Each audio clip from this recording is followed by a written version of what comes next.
দর্শক, যেমনটা বলছিলাম যে জুলাই আগস্টের আন্দোলনে রাজধানীর চাংখারপুলের শহীদ আনাজসহ ৬ জনকে গুলি করে হত্যার ঘটনায় দায়ের করা যে মানবতাবিরোধী অপরাধের মামলা তার আজ নবম দিনের সাক্ষ্য গ্রহণ অনুষ্ঠিত হবে।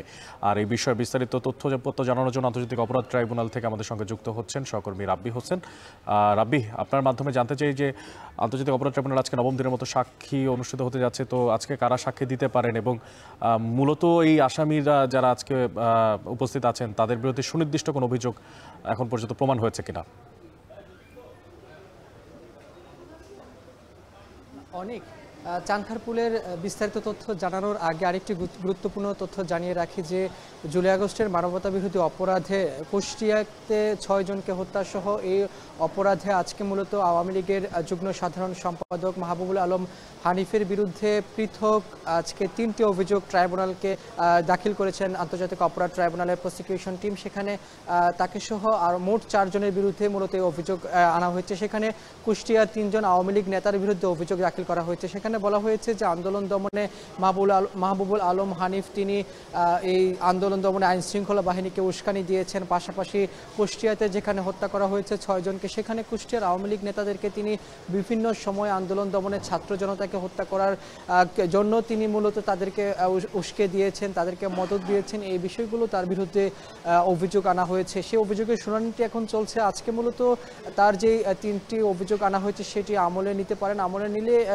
বলা যায় যে এর আগে আমরা দেখেছি যে একই মামলার কুষ্টিয়াতে ৬ জন সহ মানবতা বিরোধী অপরাধের মামলায় সাবেক আরেকজন জাসদ নেতা হাসানুল হক ইনুকেও এই মামলায় গ্রেপ্তার দেখানো হয়েছিল।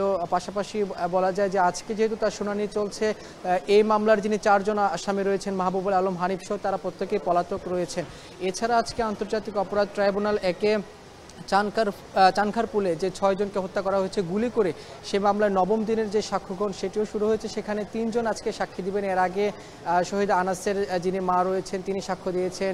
পাশাপাশি যাদেরকে হত্যা করা হয়েছে 6 জনকে তাদের পরিবারের সদস্যরা সাক্ষী দিয়েছিলেন এবং প্রত্যক্ষদর্শী যারা রয়েছেন তারাও সাক্ষী দিয়েছিলেন, চিকিৎসক যারা রয়েছেন তারাও সাক্ষী দিয়েছেন এবং প্রত্যেকে যে বলেছেন যে আসলে অভিযোগ যে প্রমাণিত হয়েছে কিনা, যে প্রত্যেকের সাক্ষ্যতে আসলে উঠে এসেছে যে এই যে জুলাই আগস্টের আন্দোলন হয়েছে বিশেষ করে চাংখারপুর এলাকায়, সেখানে নিরস্ত্র ছাত্র জনতাকে হত্যা করা হয়েছে, বিশেষ করে মারণাস্ত্র ব্যবহার করা হয়েছে। এই বিষয়গুলো প্রত্যেকটি সাক্ষীর যে জবানবন্দি সেখানে উঠে এসেছে এবং ট্রাইব্যুনালের প্রসিকিউশন থেকে বলা হচ্ছে যে এই মামলার যে সাক্ষ্য গ্রহণগুলো হয়েছে সেখানে প্রত্যেকটি সাক্ষ্য একটি অকাট্য দলিল হিসেবে রয়েছে, কারণ এই অপরাধ প্রমাণের ক্ষেত্রে এই বিষয়গুলো ট্রাইব্যুনালের প্রসিকিউশন থেকে আমাদেরকে এর আগেও বারবার বলা হয়েছিল।